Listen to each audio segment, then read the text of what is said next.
മലയാളത്തിലെ ചില ഐക്കോണിക് സിനിമകളായ ആറാം തമ്പുരാൻ, ചിന്താമണി കൊലക്കേസ്, നരസിംഹം, വലിയേട്ടൻ എന്നിവ ഡയറക്റ്റ് ചെയ്ത ഷാജി കൈലാസിന്റെ പുതിയ സിനിമയായ വരവ് കണ്ടിട്ട് വരികയാണ്.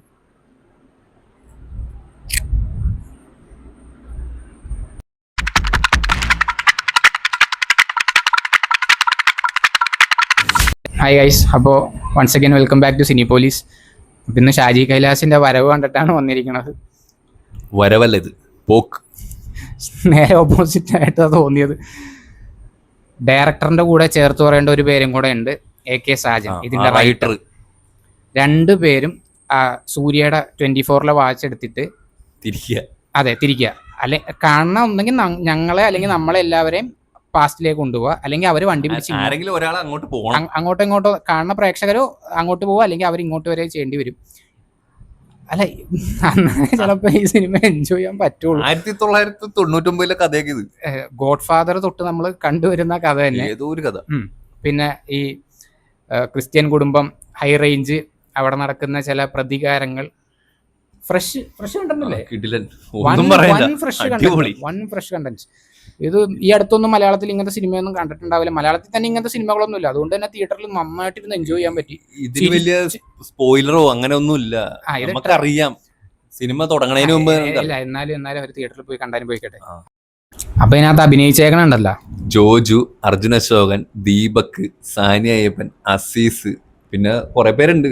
മറന്നുപോയി, പടം കണ്ടിട്ടും മറന്നുപോയി. എനിക്ക് മുരളി ഗോപി ഉണ്ട്, ബാബുരാജ് ഉണ്ട്, ബാബുരാജിന്റെ ഭാര്യ ഉണ്ട്, സുകന്യ, പഴയകാല നടിയായ സുകന്യ ഉണ്ട്.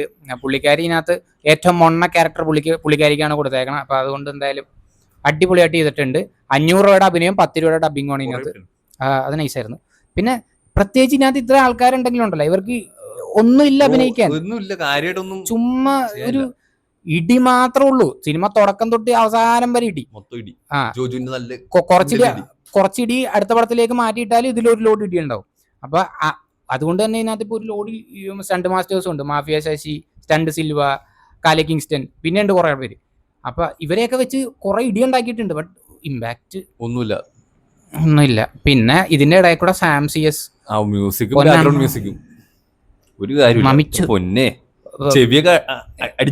ചെവിക്കകത്ത് AK-47 പൊട്ടിക്കുന്ന പോലെ ചെണ്ടകൊട്ടും മൃദംഗമൊക്കെ ഇട്ട് പൊട്ടിക്കണുണ്ടായിരുന്നു. എന്റെ സൈഡിൽ ഇരുന്ന ഒരുത്തന്നെ കൈയൊക്കെ അടിക്കണ്ടായിരുന്നു. ചെവി വേദന മ്യൂസിക് ആയിരുന്നു. പിന്നെ 2 പാട്ടുണ്ട്. അതും ശ്രീകുമാർ എന്തോ സിസ്റ്റർ പാസം വെച്ചൊരു പാട്ടൊക്കെ പാടിയിട്ടുണ്ട്. കേട്ടപ്പോ ചിരിയാണ് വന്നത് സത്യം പറഞ്ഞു കഴിഞ്ഞാൽ. തുടക്കം ഒരു മുരുകന്റെ സോങ്ങും ഇടി കഴിഞ്ഞിട്ടാ. ഇടി പാട്ട് എഡിറ്ററിനെ സമ്മതിക്കണോട്ടെ, എഡിറ്ററിനെ എടുത്തു പറയണം. ഷമീർ മുഹമ്മദ് പുള്ളി എങ്ങനെ തീർത്തത് എനിക്ക് തോന്നുന്നു. പുള്ളി ഇടയ്ക്ക് എഡിറ്റ് ചെയ്യണക്കില്ലേ, ഭയങ്കര മോശമായിട്ടത്. അല്ല, അതൊന്നുമല്ല. സത്യം പറഞ്ഞപ്പോ ഞങ്ങൾ ഈ സിനിമ ഒരു തവണ, ഇപ്പൊ നിങ്ങളാണെങ്കിൽ ചിലപ്പോൾ ഈ സിനിമ ഒരു തവണ കാണത്തുള്ളൂ. എഡിറ്റർ പാവം, പുള്ളി കുറെ പ്രാവശ്യം കണ്ടിട്ടുണ്ടോ. എഡിറ്റർ അവിടെ ഇരുന്ന് അവിഞ്ഞു പോയി കാണും ചിലപ്പോ ഈ സിനിമയൊക്കെ ചെയ്ത് കഴിഞ്ഞിട്ട്. എന്റെ അമ്മോ, ഇടി മാത്രമല്ല കട്ട്സും ഭയങ്കര ഇതായിട്ട് തോന്നിയിരുന്നു. ഇതിന്റെ ക്യാമറ വർക്ക് ചെയ്തേക്കണ S. ശരവണൻ എന്ന് പറഞ്ഞൊരു പുള്ളിയാണ്. കുറെ ഡ്രോൺ ഷോട്ട് ഉണ്ട് ഇതിന്റെ അകത്ത്. ഫസ്റ്റ് ഹാഫിൽ സത്യം പറഞ്ഞാൽ ഡ്രോൺ ഷോട്ട് മാത്രമേ ഉള്ളൂ. ഇപ്പൊ ഇടുക്കിയിലാണ് ഇത് ഷൂട്ട് ചെയ്തേക്കണം. ഇടുക്കിയിൽ ഒരുപാട് ടർഫ് തുടങ്ങാനുള്ള സ്ഥലമുണ്ട് കേട്ടോ. ഇതിൻ്റെ ഇടയിൽ കൂടെ നമ്മൾ മുകളിൽ നോക്കുമ്പോൾ കാണാൻ പറ്റണ്ടായിരുന്നു. തലവേദന സിനിമാറ്റോഗ്രഫി ആയിരുന്നു. ഒരു ജീപ്പിന്റെ ചേസ് ഒക്കെ ഉണ്ട്, കുറെ ജീപ്പ് റാലി പരിപാടി സെറ്റപ്പ് ഒക്കെ ഉണ്ട് ഇതിന്റെ അകത്ത്. ഇതൊക്കെ ആഡ് ചെയ്യാൻ വേണ്ടി സിനിമ എടുത്താണോ എന്ന് വരെ സംശയമുണ്ട്. ഒരു റിസോർട്ടൊക്കെ ഇങ്ങനെ എടുത്ത് കാണിക്കുന്നുണ്ടായിരുന്നു കല്യാൺ ജ്വല്ലേഴ്സ് തൊടുപുഴയിൽ. അത് ചില ക്യാരക്ടേഴ്സിന്റെ പേര് പറഞ്ഞുതരാം. പ്ലാൻഡർ കൊച്ചേട്ടൻ, പിന്നെ കൊപ്ര ബെൻസൺ ചെയ്തേക്കണം മറ്റേ അശ്വിൻ കുമാർ ആട്ടോ. മറ്റേ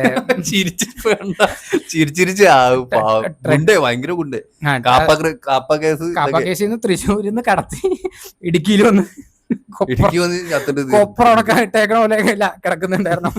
അതാണ് കൊപ്ര ബെൻസൺ. സോറി ഗൈസ്, ഉണ്ടല്ല ഈ വീഡിയോ നമുക്ക് ഒറ്റ ടേക്കിലൊന്നും എടുക്കാൻ പറ്റില്ല.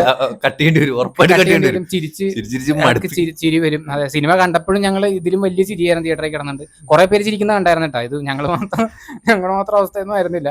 അപ്പൊ കൊപ്ര ബെൻസൺ. ഇനി മൂവിങ് ഓൺ ഗൈസ്. അപ്പൊ ഈ സിനിമയിൽ ഒരു ലോഡ് പോലീസുകാരുണ്ട്. പക്ഷെ പറഞ്ഞിട്ട് ഒരു കാര്യമില്ല, ഒറ്റണത്തിനും ബുദ്ധിയില്ല. ഒരു പോലീസുകാരും ബുദ്ധിയില്ല. കുറച്ചായിട്ട് മലയാള സിനിമയിൽ ഇപ്പൊ ഇങ്ങനെ പോലീസുകാർ, കേരള പോലീസിന് ബുദ്ധിയില്ല എന്നുള്ള കഴിഞ്ഞ പടം തന്നെ ഐനോബഡിയിലുണ്ടായി. പിന്നെ ജോജുവിന്റെ പണി സിനിമയിൽ പണിയിൽ ഇതുപോലെ ഉണ്ടായിരുന്നു. പിന്നെ ഈ സിനിമയിൽ തന്നെ ഇപ്പൊ ഏറ്റവും മൊണ്ണേഷ് പോലീസ് ക്യാരക്ടർ എന്നുള്ള അവാർഡ് ഇപ്പൊ നമുക്ക് കൊടുക്കുകയാണെങ്കിൽ ബാബുരാജിന് കൊടുക്കും. ബാബുരാജിന്റെ ക്യാരക്ടർ സത്യം പറഞ്ഞ കോമഡിയാണ്.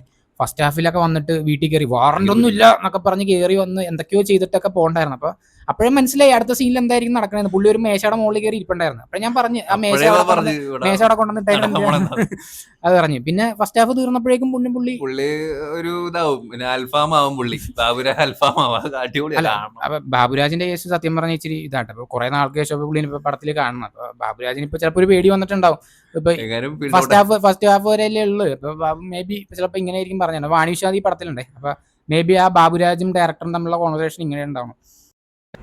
അല്ല ഷാജിയേട്ടാ, ഇപ്പൊ അൽഫാം ആയ സ്ഥിതിക്ക് ഇപ്പൊ പടത്തിന്റെ അവസാനം വരുന്ന കുറച്ച് പേയ്മെന്റ് പടമൊന്നും ഇല്ല, ഇച്ചിരി ഫീൽഡ് ഔട്ടാണേ.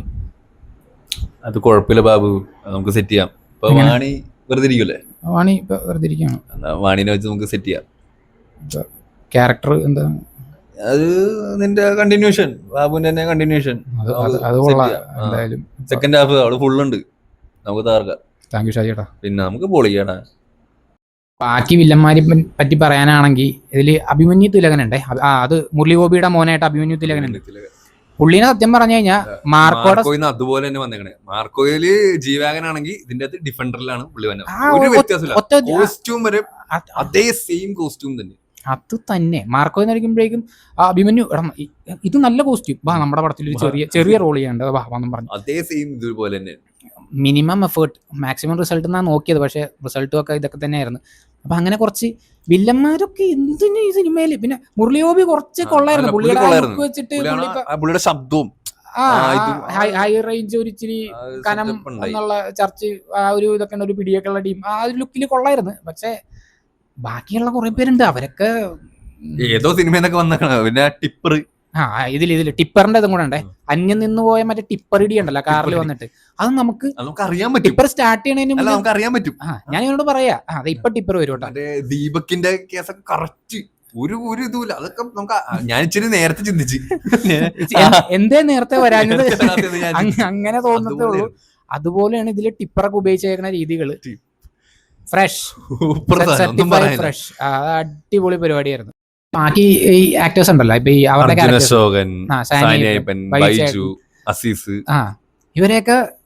ഇവരുടെയൊക്കെ ക്യാരക്ടർ എങ്ങനെയാണെന്ന് അറിയാം. നമ്മളിപ്പോ ഈ ട്രെയിലർ കണ്ടിട്ടുണ്ടെങ്കിൽ നമുക്ക് ഇവിടുന്ന് തിയേറ്ററിലേക്ക് വണ്ടി എടുക്കുമ്പോൾ അറിയാം ഇവരുടെ ക്യാരക്ടറൊക്കെ അവസാനം എന്താവാൻ പോകണം എന്നുള്ളത്. ഞാൻ ഇവനോട് പറയണായിരുന്നു കുറച്ച് കാലക്കാർ ഇവരൊക്കെ സിനിമ തീരുമ്പോഴേക്കും. അതെ, പക്ഷെ നമ്മൾ വിചാരിച്ച പോലെയൊന്നും ആയിരുന്നില്ല കേട്ടോ ഇതിനകത്ത്. മറ്റേ ഡെത്ത് കൗണ്ട് സിനിമ തീർന്ന സമയത്ത് പഞ്ചായത്തിലെ ഓൾമോസ്റ്റ് 99% ആൾക്കാർ അൽഫാമും കുഴിമന്തിയൊക്കെ ആയിട്ട് മാറി. അപ്പൊ ഇനിയിപ്പോ അവിടെ സെൻസസ് എടുക്കാൻ വന്നവർക്ക് സത്യം പറഞ്ഞാൽ എളുപ്പമായിരിക്കും. അങ്ങോട്ട് ഇനി പോകേണ്ട കാര്യമൊന്നുമില്ല. അവിടെ ഇനി ആരും ഇല്ല. ഒരു പോലീസ് സ്റ്റേഷനും കുറച്ച് ഇതില്ലാത്ത പോലീസുകാരും മാത്രമേ ഉള്ളൂ. അപ്പൊ പഞ്ചായത്തിൽ തന്നെ ആരുമില്ല, ഏക്ക തീർന്നിട്ടുണ്ട്. ജോക്സ് അപ്പാർട്ട്, ഇപ്പൊ സംഭവം സിനിമ ഇത്രയും സർക്കാസ്റ്റിക് രീതിയിൽ എന്ന് പറഞ്ഞാൽ മലങ്കൾട്ടായിട്ട് ശരിക്കും എൻജോയ് ചെയ്ത്, അതുകൊണ്ടാണ് ഇപ്പൊ ഇത്രയും എൻജോയ് ചെയ്യാൻ പറ്റൂട്ടോ. അതെ, അപ്പൊ നിങ്ങൾ ഈ സിനിമ കാണാനുണ്ടെങ്കിൽ വരവ് എന്നുള്ള കുറച്ച് വറവൊക്കെ ആയിട്ട് പോയി കഴിഞ്ഞാൽ സിനിമ സൂപ്പറായിട്ട് തിന്നോണ്ടൊക്കെ ഇരുന്ന് കാണാനുള്ള പടം ഉണ്ട്. നല്ലോണം ചിരിക്കാനുണ്ട്. കാര്യം തിയേറ്ററിൽ ഒരുപാട് പേര് ചിരിക്കുന്നുണ്ടായിരുന്നു. അതുപോലെ ആസ്വദിക്കാൻ പറ്റും. അത് പറ്റും. അതായത് 100% എന്റെ ഗ്യാരണ്ടിയാണ്. മലങ്കൾട്ട് ആസ്വദിക്കുന്ന ആൾക്കാർക്ക് ഈ സിനിമ ഒരു ട്രീറ്റ് ആയിരിക്കും. ബട്ട് ജോക്സ് അപ്പാർട്ട്, ഇപ്പൊ ഷാജി കൈലാസിനെ പോലത്തെ ഡയറക്ടേഴ്സ്, ഇപ്പൊ ലാൽ ജോസ്, അങ്ങനത്തെ കുറെ ഡയറക്ടേഴ്സിന് ഇപ്പൊ പ്രശ്നം എന്താണെന്ന് വെച്ച് കഴിഞ്ഞാൽ പിന്നെ കളർ ഗ്രേഡിങ് ആണെങ്കിലും സിനിമാറ്റോഗ്രാഫി ആണെങ്കിലും വളരെ ഡള്ളാണ്. നമുക്ക് ആ പഴഞ്ചൻ കാലം ശരിക്കും ഫീൽ ആവും. അപ്പൊ ഇവരൊക്കെ ചെയ്യേണ്ടത് എന്താണെന്ന് വെച്ച് കഴിഞ്ഞാൽ ഇന്നത്തെ കാലത്തുള്ള സ്റ്റോറി ടെല്ലിംഗ് രീതികൾ, അതിൻ്റെ ഡയറക്ഷൻ, മൊത്തത്തിലുള്ള ഫിലിം മേക്കിംഗ് മാറി അതിലേക്ക് അഡാപ്റ്റ് ചെയ്യാൻ ശ്രമിക്കുക. അല്ലാന്നുണ്ടെങ്കിൽ ഇപ്പോൾ ഈ ഓൾഡ് വൈൻ ഓൾഡ് ബോട്ടിൽ അന്നത്തെ ആൾക്കാർക്ക് സെർവ് ചെയ്യുന്ന രീതി അല്ലെങ്കിൽ ആ ഒരു മൈൻഡ് സെറ്റ് വെച്ച് കഴിഞ്ഞാൽ സിനിമ ഇന്നത്തെ കാലത്ത് ഓടത്തില്ല. കാര്യം പ്രത്യേകിച്ച് ഇന്ന് ഒരാൾ സിനിമക്ക് പോകുമ്പോൾ എല്ലായിടത്തും റിവ്യൂസ്, കാര്യം അത്രയും കാശായി ഇന്ന്. എന്ത് അതെ, ഈവൻ പെട്രോളിന്റെ കാശൊക്കെ ഇപ്പൊ കൂടും. അപ്പൊ എല്ലാ ഫാക്ടേഴ്സ് നോക്കിയിട്ട് അവിടെ ആൾക്കാർ സിനിമക്കൊക്കെ പോകത്തുള്ളൂ. അപ്പൊ ആ സമയത്ത് ഇതുപോലെ ഒരു സിനിമ, ഐ മീൻ ഐക്കോണിക് ഡയറക്ടറാണ്, ബട്ട് ആ ഒരു പേരുണ്ടായിട്ട് പോലും കാര്യമില്ല, അധികം ആൾക്കാർ വരത്തില്ല. End of the day cinema നല്ലതായിരിക്കണം. അപ്പൊ അങ്ങനത്തെ ഒരു സിനിമ ഉണ്ടാക്കുക എന്ന് പറഞ്ഞു കഴിഞ്ഞാൽ പുതിയ കാല ഫിലിം മേക്കിംഗ് കുറച്ചും കൂടെ ഇതാക്കുക, എന്നാലേ ആൾക്കാർ തിയേറ്ററിലേക്ക് വന്ന് സിനിമ വിജയിപ്പിക്കത്തുള്ളൂ. അപ്പോൾ ഇവരൊന്നും ഒരിക്കലും ഒരു മോശം ഡയറക്ടറൊന്നും അല്ല. ഇപ്പൊ കുറച്ചായിട്ട് മോശം സിനിമകളാണ്, അധികം നല്ല സിനിമകളായിട്ട് തെളിയിച്ചവര് തന്നെയാണ്. ഐ മീൻ അഡാപ്റ്റ് ചെയ്തിട്ടില്ല. ഇപ്പൊ ഈ സിനിമക്ക് ഞങ്ങൾ പോയത് പോലും എനിക്കൊരു എക്സ്പെക്ടേഷൻ ഉണ്ടായില്ല ആക്ച്വലി. ഞാൻ പിന്നെ ചുമ്മാ ഇവനെ വിളിച്ചോണ്ട് പോയതാ. എന്റെ സിനിമ കഴിഞ്ഞപ്പോഴേ ഒരു എക്സ്പെക്ടേഷനും ഇല്ല എന്നുള്ള സംഭവം ശരിക്കും കറക്റ്റ് ആയിരുന്നു. അതിനകത്ത് ഒന്നും ഉണ്ടായില്ല. അത് സിനിമ ഡിഡ്ന്റ് ഡെലിവർ. അപ്പോൾ ആ ഒരു രീതിയിലേ ഇപ്പോൾ പറയാൻ പറ്റത്തുള്ളൂ. ഈ ഡയറക്ടേഴ്സ് എന്തായാലും പഴയകാല ഡയറക്ടേഴ്സ് അവർ മോശം ആൾക്കാരൊന്നും അല്ല. ഇനി അവർക്ക് എന്തായാലും നല്ല സിനിമകൾ ചെയ്യാൻ പറ്റട്ടെ. അവർ പുതിയ കാലത്തെ ഫിലിം മേക്കിംഗ് ഒക്കെ കുറച്ചും കൂടെ അഡാപ്റ്റ് ചെയ്ത് ഇപ്പോഴത്തെ ഡയറക്ടേഴ്സിനെ കുറച്ച് അസിസ്റ്റൻസ് ആയിട്ടൊക്കെ വെച്ചാൽ പോലും അവർക്ക് കുഴപ്പമൊന്നുമില്ല. അതെ, ആരാണെങ്കിലും ലേണിംഗ് എന്ന് പറഞ്ഞാൽ എന്നും ഒരു ഇത് ചെയ്യേണ്ട കാര്യം തന്നെയാണ്. അതിലിപ്പോൾ ഒന്നും നോക്കേണ്ട കാര്യമൊന്നുമില്ല. അപ്പോൾ അങ്ങനെ വെച്ച് കഴിഞ്ഞാൽ ഈ പറയുന്ന എല്ലാവർക്കും തിരിച്ചു വരാൻ പറ്റാൻ like Malayalam cinema is blessed to have directors like this. അപ്പോൾ ഇവരുടെയൊക്കെ തിരിച്ചുവരവ് ഉണ്ടാവട്ടെ. നല്ല സിനിമകൾ ചെയ്ത് നമ്മൾ ഇനിയും പോയി കാണും, നമ്മൾ സപ്പോർട്ട് ചെയ്യും. അപ്പോൾ അതൊക്കെയാണ്. അപ്പോൾ നിങ്ങൾ എന്തായാലും സിനിമ കാണാൻ തീരുമാനിച്ചവരാണെങ്കിൽ നിങ്ങൾ പോയി കാണുക, കുഴപ്പമൊന്നും ഉണ്ടാവില്ല. ഞങ്ങളുടെ റിവ്യൂ ഇങ്ങനെയാണെന്നും പറഞ്ഞുകൊണ്ട് അതല്ല, ഞങ്ങൾക്ക് എങ്ങനെ തോന്നി എന്നുള്ളത് നമ്മൾ എക്സ്പ്രസ് ചെയ്തേ ഉള്ളൂ. നിങ്ങൾ കാണണമെന്നുണ്ടെങ്കിൽ നിങ്ങൾ തിയേറ്ററിൽ തന്നെ പോയി കാണുക. അപ്പോൾ അത് പറഞ്ഞുകൊണ്ട് അടുത്ത ഒഡീസിയുടെ റിവ്യൂ ആയിട്ട് വരുന്നതായിരിക്കും. അപ്പോൾ അതുവരെ ടേക്ക് കെയർ, ഗുഡ്.